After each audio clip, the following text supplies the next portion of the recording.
You ask Tiger to solve. This deals with linear equations with one unknown.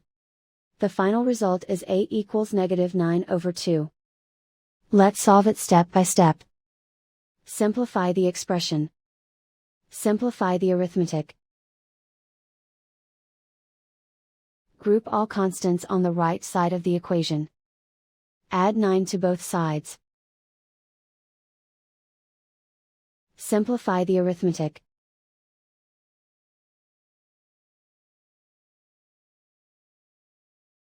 Isolate the a.